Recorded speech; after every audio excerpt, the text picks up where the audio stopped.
Yeah, thank you everyone for being here. And like a short correction, my pronouns are they, them, because I'm a non-binary trans person, so thank you for that.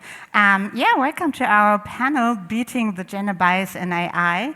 And I'm so thrilled to have Kathleen and Linda here. In this panel, we will discuss the bias in AI and the role of feminist development policies and its importance for digital participation and the reduction of structural inequalities.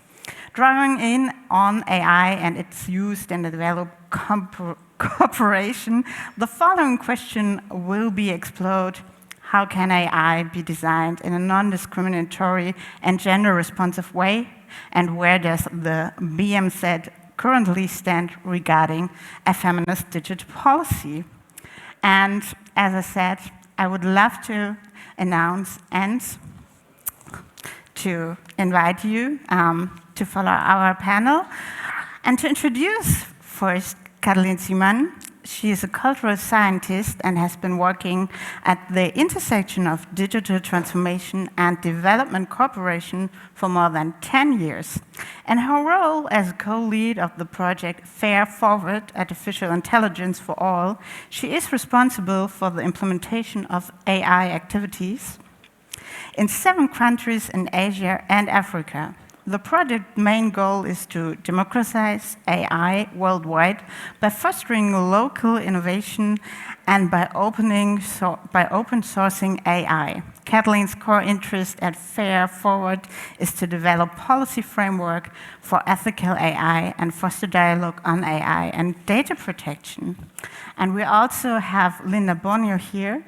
She's a digital law and data governance expert working on the regulation of emerging technologies in Africa and its impact globally. She's the founding director at Africa's Law Tech and the founder of the Lois Hub, a Pan-African digital policy and justice innovation organization. Also, she served on the technical committee of the African Union's data policy framework endorsed by heads of the states in 2022, the ongoing AI policy framework for Africa, as well as the single-digit market initiative undertaking policy harmonization analysis. So please give us a welcoming.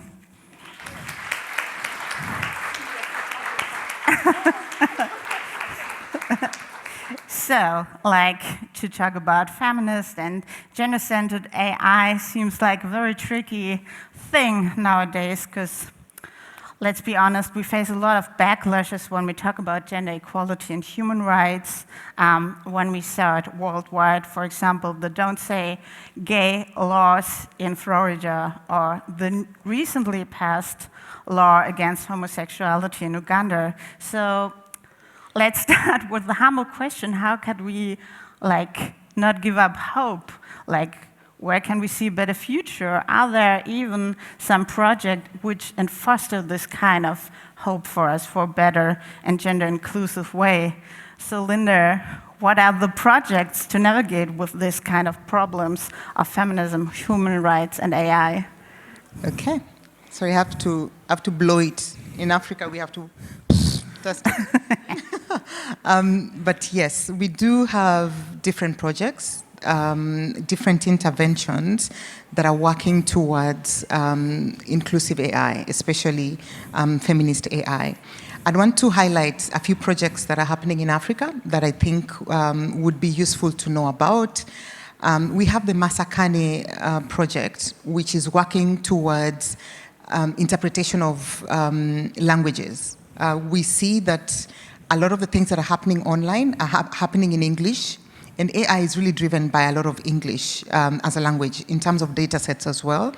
And so there's concerted effort to have a lot of data sets available in local languages. And Masakane as a project is trying to do that. Mozilla Data Voices Initiative is also working in Africa to ensure that we also have local languages, especially for audio, data sets. We also have different convenings, like women in machine learning, that are coming together across Africa. But allow me to also indicate that women are not homogeneous. they're not the same. And I think sometimes interventions that are happening assume that, people are the same, genders are the same, yet we have, within these genders, we have different preferences on sexuality, different preferences even on how much income people are, have in that sense. And so that's a bit different. But we see within the African continent, there's interventions now that are trying to be a bit more inclusive. I'd want to highlight the challenge that I see that is like evidence about the inequality. According to the World Economic Forum, they say about only 22 to 26% of AI professionals are actually women. And when you look at this same 22%, even when they're within organizations, they do not make decisions at this organization. So they're not in executive level. And that's also very saddening. And the ITU, the International Telecommunications Union, also really talks about the digital gender gap. People do not have smartphones like we imagine. And if you look at the digital gender divide, I think it's at 90 for men who have smartphones, 90% of them will be online. And so even using the internet is ideally a male thing. Which is sad to note, and therefore it would affect things like lending, because then you have men who have a credit history online. If you understand what's happening in Africa around digital lending, you will see that they would use your social media, like your Facebook, as your lending score. And so if you're not online, you don't have a credit history. And therefore, you cannot be able to borrow in that sense. So I would want to tighten in that manner in terms of what's happening. At the Lawyers Hub, where I work, what we are trying to do is to convene AI policy conversations and making sure that people talk about the policy alternatives that exist. So last year, we convened the Africa Law and Tech Festival, bringing together 2,000 lawyers and technologists from around the African continent to talk about AI policy and what AI policy means within our context. Because it's not necessarily a European context. We borrowed laws before from Europe, like GDPR, but then we are Africa. We have our own local context and set of challenges. We also engage on the digital compact that the Tech Envoy and also Germany has been facilitating consultations to just see how our voice on AI can also be heard. Yeah. Thank you so much, Linda. And as we talk about projects, of course, Kathleen, you're the co-lead of the Fair Forward project. So could you give us a very short glimpse of what are you doing? Yes, I would love to. Before that, I really want also to stress your message, Linda, that bias in AI is actually reflecting the biases that are already knitted into our societies, into the internet, and that access and representation in datasets are one very crucial part of it, right? And so we try to address these layers you just mentioned, so data, open data and representation of women and beyond in the open data sets. We also address capacity, skills, knowledge building with our partners in Asia and Africa. For example, we have just launched an AI women's boot camp in South Africa, and we do work together with you as well on the policy dialogue and in the way how we can shape policies towards more gender justice and towards a more feminist and fair use of AI, right? So Fair Forward is a project that is part of the AI strategy of the German government, of the federal German government. We are funded by the Ministry for Economic Cooperation and Development, and we are also partnering with foundations such as the Bill and Melinda Gates Foundation.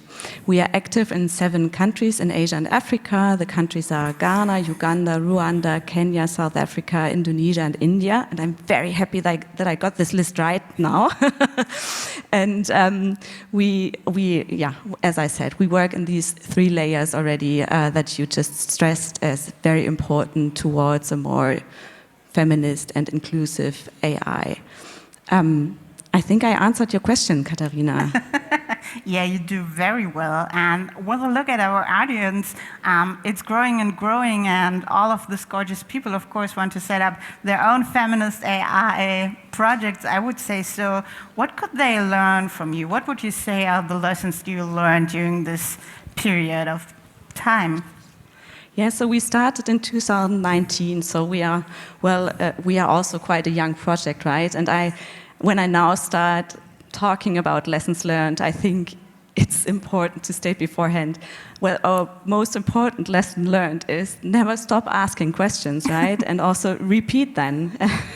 And also not look beyond the AI life cycle, right? Do not start with design, development, deployment, but start before that. Look at communities, look at contexts. I think that is very, very important, and I think we are learning new things every day, right? But you asked me also to give like some hands-on approach, and I think I'm very happy to bring in here some practitioners' experience from my colleagues that do work actually in the countries I just mentioned. So we already stated AI is fed with data, and if that data is garbage, if that data is biased, if that data is not representative of your local language, then you cannot access AI applications, and the AI application that was designed for you will be biased for sure. So that's what we do then. We do address this data gap and this data bias by supporting open training data, for example, with the Mozilla Foundation you just mentioned, and with the Mozilla Common Voice project. And we are super happy that we could support creating language data sets in Kinyarwanda, for example, a language that is spoken by more than 80 million people in Africa, and that then helps those people to have access to information that is relevant to them, for example, agricultural information or COVID-19 related information and so on. And by working with our partners, we really make an effort to address the idea of gender parity in the whole process, not only in design, but in collecting data and addressing the community.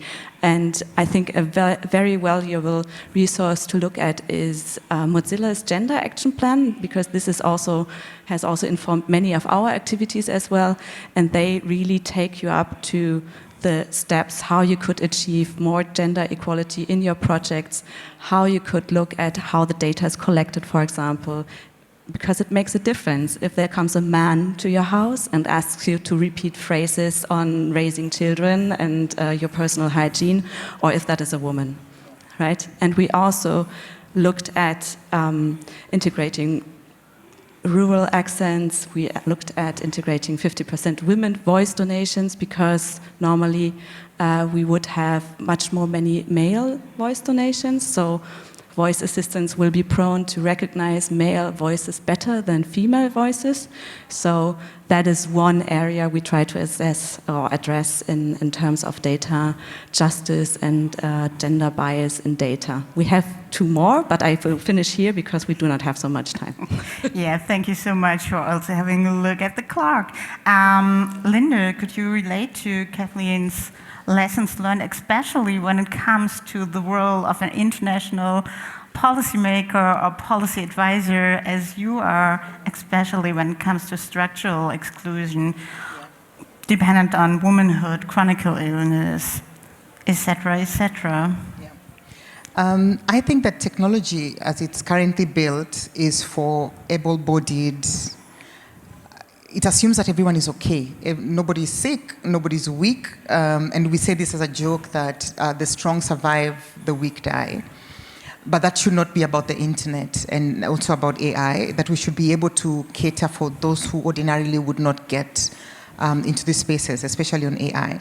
But two learnings from what you have mentioned, that you talked about context specific. I just want to stress on it and say this. Sometimes we don't know, or we don't travel, or we are not taught, and so we don't know the other people's context. So for instance, I'll give you two examples that I find very interesting. We're just talking about this around lunchtime. Sorry, you're very German and uptight, but I'm very Kenyan, and we borrow a lot from Americans, so we don't care mostly what you think about us. But in the German sort of context, you have plain water. For us, we'll ask you, if you come to Nairobi, I'll ask you, do you want cold water or warm water? We don't want have with gas or without gas. And that's our context.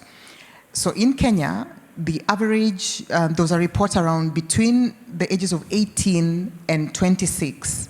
40% of the women around that age are single moms. So they're getting pregnant, and they're either not married or they're, whatever context is it, but they're single moms. But why? I notice a lot of my friends in Germany, at age 30, some of them have their PhD. It's a normal thing to have your PhD at 30. At 28, many of you have your master's degree, or even younger at 24. And we assume then that that's what happens across the world. But in my part of the world, it's easy to get pregnant than to get a master's degree. And so people are dropping off school. And then if you're talking about STEM, it means that women don't get into STEM, because then math and sciences is taught as it is like a man's language. And so then when we're looking for professionals in AI, ideally you will go for people who are in STEM, and that's what you would master in. Do you think there will be women in the room working on AI from my part of the world? They will be excluded, you know? And so that kind of structural exclusion means then that we must invest in other areas, and not necessarily the direct area. We must invest in STEM education, but then we must also invest in education generally and making sure that we keep women in school. And sometimes that means investing in, you know, education and food. There are NGOs like Food for Education that are working towards making people have food at school so that children do not stay away from school. There are people who are providing and saying we're going to provide menstruation towels or pads to ensure that girls stay in school. They're not embarrassed to stay at home. Then they get into STEM. So I think that there needs to be a multifaceted approach towards ensuring that this happens, but then also to ensure that women's voices, especially from the global south, also get into the room on international policy-making processes. And one of the things I admire with BMZ and the process around the Global Digital Compact was to make sure that there were voices from Asia, voices from Africa, that are clearly trying to shape the summit of the future. I think those are really great lessons to, you know, to carry forward in terms of having a more feminist AI approach. Thank you so much for bringing this up.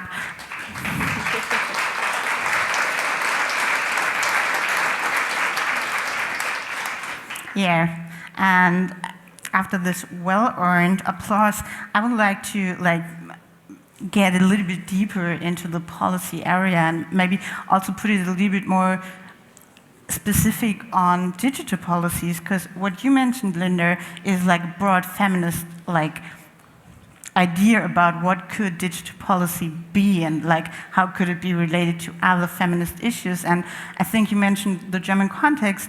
It's often here a very narrow topic when it comes to feminist AI policy, which called "Why So Few Women in Computer Science?" and "Let's put more women on their master degree in computer science." So after your long experience in different kind of high stakeholder committees, what would you say are the problems, or what kind of problems would leave untouched by this very specific discourse on AI and women? That was the mic, no? Yeah, this was my special trick to keep you all awake. Yeah, it's a mic drop, literally. So I would say in business, so I'm a female founder, and I experience two things that are very structural, and I am scared that even with the recent changes, one in immigration policies, that we're going to have a further deepening of this divide. So I'll start from the immigration aspect. Are you aware that it's easier for women who are married to travel the world than single women? So the Schengen visa regime, even including the American visa regime, requires me to come and indicate whether I'm married or not. And if I'm not married, chances are I'm not going to go back to my country. And so my visa will be neglected and rejected. That is a problem that should be solved around the world. And I want to tie it into what I've been doing the past 3 weeks. I've been traveling and fundraising. And I went to the US and I met some partners and they were like, yes, we'll give you money, because they've seen me and now they trust me. That means that female founders who did not show up in America cannot raise the kind of money that we're trying to raise. And we know the statistics around female founders, and especially in the context of startups, that only 23% of capital goes to female founders. And so what then do we see in this case? That I cannot trace because I can't make it to Silicon Valley. A lot of our tech ecosystem is run by money from Silicon Valley. I can't get to Silicon Valley because I'm not married. So what do? Women then get into arrangements where they have a partner who will help them through a visa process. Women will get married to white men because then white men represent power and will open these doors for them. In Nigeria, for instance, as a woman, you're not able to rent an apartment as a single woman. So there's this very famous story of a woman who went to her mechanic and told him, could you come and help me meet my landlord? And so he came and met the landlord, and the landlord said yes to the lease. So are we seeing then that the same biases you spoke about that exist offline will then be coded in ways in which visa regimes, like I think there's a report about Netherlands and what's been happening with the automated decision-making processes on visa regimes. What's going to happen is then it will simply just give you a score and say, you're not married, you will not get the visa. So I have several people that I've had conversations with that somebody has to email from Europe or from America and say that I know Linda, give her the visa. I think that's something that must be fixed so that we don't code it and get it to the next level. And two, I talked about digital lending earlier on. The women will then not attract capital unless they are paired with a man, because she does not have a mobile app that then takes her social media habits and then gives her capital. We have agriculture, and I think we've had this in Uganda. The history of agriculture was then that the colonialists at that point then indicated that women could not own land. And so this land was then given to the men. And so sometimes we are simply replaying history because we don't understand history and then putting it back within the feminist, AI sort of movement and then not noticing these things. I think it's time to revise our visa laws to ensure that we are not entrenching this exclusion. Thank you so much.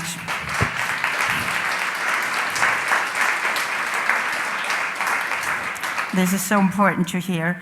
And of course, Katalin, not to be unfair, you are the co-leader of a German-based project who deals with it. So what would you say is your idea of a feminist digital policy, and also when it comes to multiple levels and also problems, for example, which Linda mentioned? Yeah, Linda, you mentioned so many important points already. I hope I can add something on that as well. So first of all, I think it's important to note that the feminist development or digital development policy, as the federal ministry understands it, is much more than including women into policy processes, right? It's about include marginalized and underrepresented groups, and women being one of those groups, in all activities that are related to shaping digital development practices, right? And what I think is a crucial part to integrate women and beyond in the whole policy-making process. So from problem definition to policy formulation to implementation, and more importantly also to evaluation. I think that is one part in policy processes that is also like really not treated with the respect or the importance that it deserves, right? So I remember we supported the creation of an AI policy in Rwanda through the project Fair Forward, and we then said we want more groups to be part of this policy process, because normally this is done behind closed doors, and this is mostly men shaping these processes and decisions as well. So we thought it would make a good, it would make good to the process if more groups would be heard. So we started stakeholder consultations, we started workshops, and we think that in this new AI policy in Rwanda, ideas like the Fair AI office that will then monitor how fair the AI policy by the Rwandan government is, are integrated into this idea. And I think this makes a huge difference in shaping policies towards more gender equality and justice in AI. And then again, the examples you just mentioned, Linda, show that as long as our society is biased and treats the groups you just mentioned unfairly and discriminatory, AI will be biased and unfair and discriminative as well. So it is also a matter of starting with society and starting representation of women in every step of the creation of policy, as I just said. Also improve access to resources, like you just mentioned, around funding for female-led startups as well. And then to increase women's rights and beyond that, right? And I think by addressing this bias and by addressing the things that could be done on a very implementational and operational level in these policy-making processes could go already a long way. I hope so, at least. I really hope so. Yeah, I think we all hope so. And this brings me to my last question, due to our very tight timetable. If we think of ourselves in 20 years when we all have like different jobs, because the diversity crisis and the feminist crisis in AI is definitely solved, how would a feminist AI look like? I can start. I can't. You should. Thankfully, we got 7 minutes. Without Gus. Same, Linda. Yeah, so I think, so what we would have done right, maybe, I'll just skip this very difficult question. So what we've done, would have done right if we have like the best AI that is treating us as equals, that is recognizing my voice, that is not discriminating against me because of my gender or my race or whatever, and that is also providing me with trustworthy information and with a way to look at how this AI was created and how I can make it more transparent, so I can maybe, as myself, as a media and AI literate person, see where there might be possible biases in this AI. Then we would have done the following things right. So we would have not stopped to ask questions. And we would have done it again and again beyond design, development, deployment, but we would have started with communities and with data collection as such, for example. And we would have started small, we would have worked with communities, we would have asked for consent, we would have really looked at what does the community need and how can we make it possible with AI. And then we would also have been committed to being open as a person, but also to being committed to open data standards, to open source, and in order to support local innovation, right? For example, in Kenya, we supported local data sets in Kiswahili, and now we are able to build a voice-based chatbot for the Kenyan government that could really help people to get access to information that are not literate, right? And we are nothing without our partners. That's now from the GIZ and global program perspective, right? So the huge thank you goes out to Mozilla Foundation, for example, to Lacuna Fund, to Policy in Uganda, to the Future Society, to you, Linda, as you've been shaping the Practitioner's Guide in Kenya as well. And TOR are powerful, so our how do we say that in a good way? So the contracts basis, and really we would have maybe integrated gender action plans into our contracts and would have been very concrete on that. And then we would have kept asking questions and repeated that.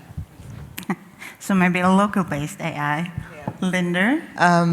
I'll try to keep it short, but I think that it will be good to see a difference in content moderation on social media platforms, that women will be able to engage on online platforms without fearing that they're being abused. We've seen this in Africa, that people abuse you online using local language, and most of the tech companies don't have human moderators. They're using a lot of automated systems, so I hope that can change.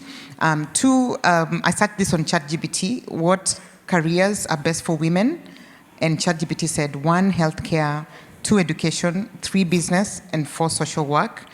And if you ask it to rank careers for men, it says the best is engineering, information technology, business, and science. And so to suggest all the sciences to men and any sort of social service to women, really is a bias. I also hope that we can be able to see changes in data protection laws, because there are certain data protection laws that provide for automated decision making and put up a ban to certain things that should not be automated. I think it's time for us to be able to remove such decisions. Even in lending, in visa issues, that will be helpful for us to get to the next level. And also think that finally, there is a need to invest in the future in digital skills for women, for men, and this involves tax concessions, because then when we overtax, like my country now is taxing us dry. When you tax laptops, tax phones, really we are digging our own graves. We need to ensure that everybody has a phone. If somebody doesn't want a phone, then it's fine. But they need it for school, they need it for communication. If they need it for lending, let's ensure that we start from the basics, that we close the digital divide across the world. Thank you. Thank you so much, everyone.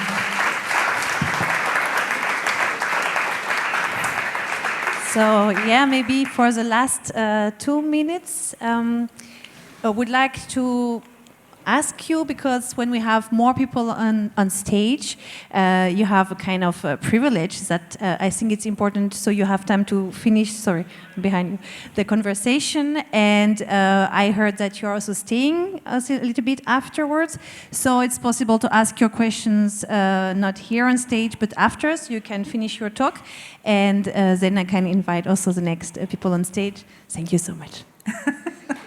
Yeah, a little bit longer time for applauding us. Woo!